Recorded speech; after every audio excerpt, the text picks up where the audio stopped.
ce sera où? Au palais, au King Fahd ou bien au marché Moussanté?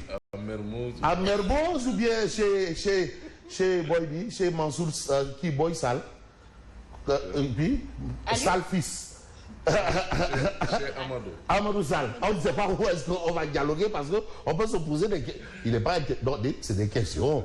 Où est-ce qu'on va dialoguer? Le lieu, c'est où? Ou à Fanden. À Fanden. Ou à Fanden ou à Bokidjawe. On peut aussi aller dialoguer à Bokidjawe. Ça peut se faire au palais. Mais au palais, ça peut, non, en tout cas, on ne sait pas. Au palais, chez Amadou Sall, à l'Assemblée, à la salle de banque. À la salle de banquet, Bruno Diata, à la salle Bruno Diata, au marché Moussanté, au Grand Théâtre. Fanden, au Grand Théâtre. Ça peut avoir aussi lieu au Grand Théâtre. Hein. Ah oui? Hein, oui, pourquoi pas. Mais attends, mais à la salle de spectacle du Grand Théâtre, on peut aller dialoguer là-bas. Hein. De toutes les façons, le dialogue est fixé pour le 30 mai, informe Tribune. Mais Tribune parle de mauvaises semences, mauvais prix. Les paysans sont abandonnés à leur sort. Monsieur le ministre de l'Agriculture, c'est bien d'aller prendre le trophée des millions de U17, mais il y a un problème ici. C'est ici on attend votre trophée. C'est ici votre Coupe d'Afrique. C'est ici là. C'est là la Coupe d'Afrique. Ali, oui. La Coupe d'Afrique, votre Coupe d'Afrique, c'est là. C'est ici où il faut aller remporter des trophées. Ansoumana Dione, présidentielle 2024. Ansoumana. Bon, en tout cas, les paysans sont abandonnés à leur sort. Pendant que le concerné, directement concerné, lui, il préfère aller prendre de l'air là-bas avec les U17. Mais c'est toujours pour la cause de la nation aussi. Bon, c'est la cause de la nation. Ah oui, c'est la cause de la nation. C'est la cause de la nation. Mais la nation tout entière, c'est-à-dire 62% de la population l'attendent là, les paysans. Bon, bref, c'est sûr qu'en prenant son vol retour, il va aller directement là-bas dans le monde paysan, lui-même étant paysan. Bon, Nourounia, responsable politique APR à Grand Yoff, nous allons traduire le président Macky Sall en justice si, point de suspension. Allez-y voir le contenu si, quoi. Il ne se présente pas. Bon, vous savez, c'est ce qu'on appelle... Ce qu'on appelle. Mais appelons le chat, appelons un chat, un chien, un chien. Un mouton, un cabri. Voilà. Parce que les Ivoiriens disent que c'est dans cet amusement que Petit Cabri a fait quoi? Je ne vais pas continuer la phrase, sinon... sinon Yacine va me tirer les oreilles là. Ou Asma va me taper sur les doigts. Hein? C'est dans cet amusement que Petit Cabri a fait quoi? Est-ce que vous osez dire la suite de la phrase? Bon. Je dis non, vous savez, l'Afrique est d'une beauté légendaire au plan oral. Non, hein? Tremper un tronc d'arbre 100 ans dans un marigot, il ne sera jamais crocodile. Non, l'Afrique. Mais l'Afrique, c'est beau. Malheureusement, on a... de l'art oratoire. Oui, on a tout arrêté dans l'oralité. Tout. C'est-à-dire, notre problème, c'est de transformer l'oral en la matière. Tout est oral. C'est beau, l'Afrique. Alors, restons en Afrique parce que l'Afrique aussi a ces réalités que la réalité parfois ignore. Voilà, c'est ça. J'ai aimé cette belle phrase d'un académicien lors de la Coupe du Monde 2002 avec les Lions, l'affaire Fadiga, où il a dit c'est l'Afrique dans toute sa déraison. Ça a fait mal, mais après j'ai dit mais pourquoi il l'a fait? Pourquoi il est allé faire ça? Il n'a pas besoin de ça. Bon, on ferme ce qu'on a ouvert, sinon il y a les mouches. Alors, condition de Sonko pour comparer demain. Condition de Sonko pour comparer demain, c'est à la une du quotidien, le quotidien. Le niet de l'État. En l'État, le leader de PASTEF demandait la levée du blocus de son domicile et la liberté du choix de son itinéraire. Il a reçu notification de sa convocation depuis le 11 mai. À bon entendeur, Diarama. Alors, Diarama ou pas, on va peut-être voir ce que nous lit source A. Sonko seul contre tous. Tout sur un peu l'actualité autour de Pros. Affaire Adjissat en audience spéciale. Sonko face à ses responsabilités. Voilà. Donc, le leader de PASTEF semble avoir lâché du lest, mais pose des conditions quasi impossibles. La position de ses avocats, malgré sa résistance, la justice compte dérouler son agenda. Ah oui. Et puis, le président du tribunal, seul habilité à décerner une ordonnance de prise de corps, ne l'a pas encore fait. Jusque-là. Ne l'a pas encore fait. Mais ce que fait Enquête, c'est de nous livrer les avis de Cheikh Tidiane Gadio au chapitre du 3e mandat.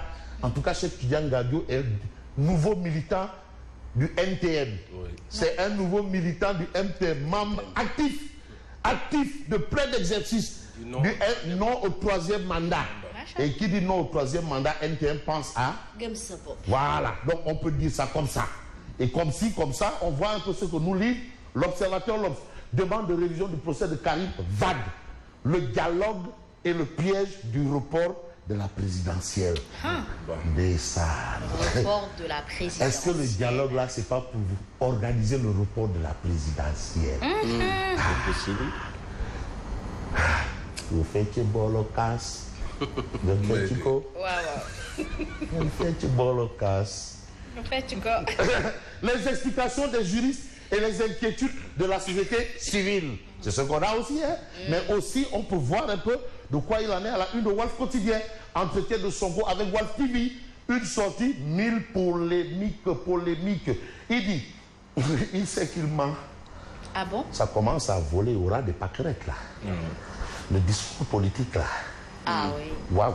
Il sait qu'il ment. Thierry Bocoum dénonce le mépris et l'arrogance du leader de PASTEF. Ça, c'est ce qu'on a dans Walf Quotidien. Mais Walf Quotidien parle du troisième mandat. Gadio bloque Macky à 2. Le président Sall consulte son sorcier blanc. C'est le sorcier blanc là. Voilà. C'est celui qu'on a vu là-bas au départ. Là. Gadio et Alinson ne parlent pas le même langage. Chacun va avec ses arguments. Chacun y va. Voilà, c'est ça aussi. Hein. Mais c'est ça aussi une loi. Hein. C'est-à-dire une loi. Il y a la notion d'esprit et de lettre. Maintenant, il faut aussi comprendre ce qu'il y a de comprendre et ne pas comprendre ce qu'il n'y a pas lieu de comprendre. Mais le problème, c'est que certains vous diront que le premier mandat est hors de portée. C'est-à-dire qu'il ne peut même pas aller l'attraper. Ça, hors de portée. Chacun y va de sa science et de sa conscience. De son interprétation. Voilà. Et de son... Le domaine de l'interprétation. Parce que dans l'interprétation, il y a la traduction. Et on nous a toujours informé que qui traduit, Trahit. De la subjectivité. Dans toute objectivité, il y a toujours une dose de subjectivité. C'est pour cela même dans notre métier, on ne dit pas d'être objectif. Celui qui vous dit objectif, tu lui dis non, lolo amoul. On vous demande d'être.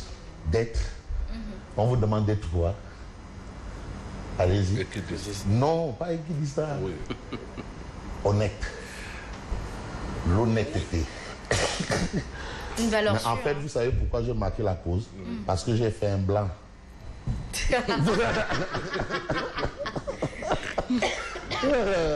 Non, c'est un art oratoire et de leadership. Bonjour à vous, le docteur Cheikh Diallo. Alors, dialogue politique, le LSS, on va dire Léopold Sédar Senghor, ne sait pas ça, accepte la main tendue de Macky. Et pendant ce temps, on va dire coucou, revoilà Habib Nia. Habib Nia, et c'est Habib Nia. Viré à Sangué dans le fief d'Ali Oudsar. Habib Nia étale ses tentacules dans le Djobas. Donc le nouveau maître du Djobas, c'est Habib Nia. Donc il est le Dabel du Cayor. Au regard de ce que nous livre le mandat et la confirmation est de Mamba Ndiaye et Fofana. Habib s'est mobilisé dans le fief de Alunsar, investi dernièrement candidat à la présidentielle. Attention, Habib Nia lui dit non. Candidat de l'AFP, mais de ses souteneurs. Il dit que non, fille Marco Mom. Est-ce que mobiliser veut dire... c'est Habib Nia. Il a acquis et conquis. Ou conquis et acquis la base affective de Alioune Sarr. C'est dans sa poche maintenant. C'est l'information et du mandat. Troisième mandat. Cheikh Tidiane Gadio dit non à Macky. Bon, on va peut-être voir ce que nous livre un autre journal important, mais il faut quand même que nous prenions le temps de commenter. Le point.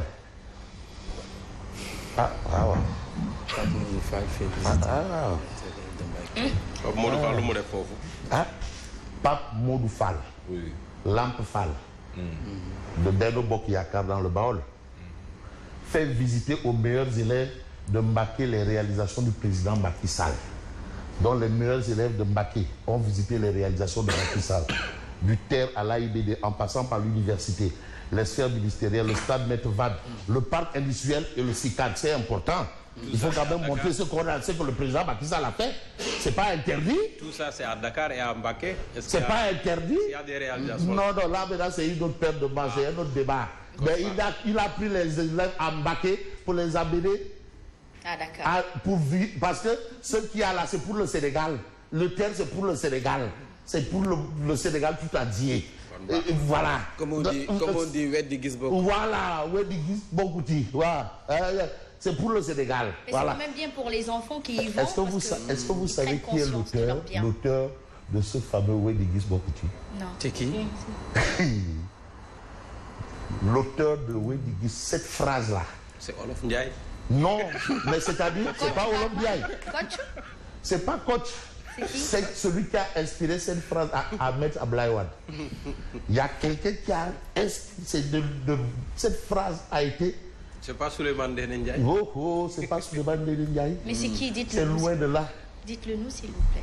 C'est pas Souleymane Ndéné Ndiaye. Et je parle sous le contrôle de XYZ. Ah. Le mot Weddi gis bokkuti là. Donc sors-nous de là. Et je vais vous le dire demain. En attendant, on va passer par Odia. Permettez-moi de terminer à 55. C'est dû un peu à quelque chose qui dépasse de notre volonté. Comme ça, vous aurez le temps de faire un bon petit commentaire avec un Simon Faye dans ses beaux jours et Yacine dans son... Dans son mouchoir. Dans son... Je ne veux pas utiliser le mot que les jeux utilisent souvent là. Sinon, ça prête à confusion. Alors, vous avez entré sur rendez-vous. Ndamal Kayor, Tierno Bokoum, Ndey, ministère Microfinance, Économie sociale et solidaire, Touy, Hôtel Club Touy, pour la remontade de la remontada. Mon renfort n'est pas trop. Je préfère les beignets. Lui aussi, beignets aussi. Nous mettons des beignets. Ah, beignets Dougoub d'Arrêt. Ah, beignets d'accord. Ah. Date, beignets. Consommé local. Ah, date, man, beignets. Beignets. Ouais. Qui raconte des salades? Je préfère des beignets en plein dans le mille. À bon entendeur, salut et bonne continuation. Merci beaucoup à vous, Fabrice Nguema. On vous libère, certainement. Oui, une urgence vous interpelle. Mais sans le beignet. Sans le beignet. Alors ce sera certainement avec la tasse de café, n'est-ce pas?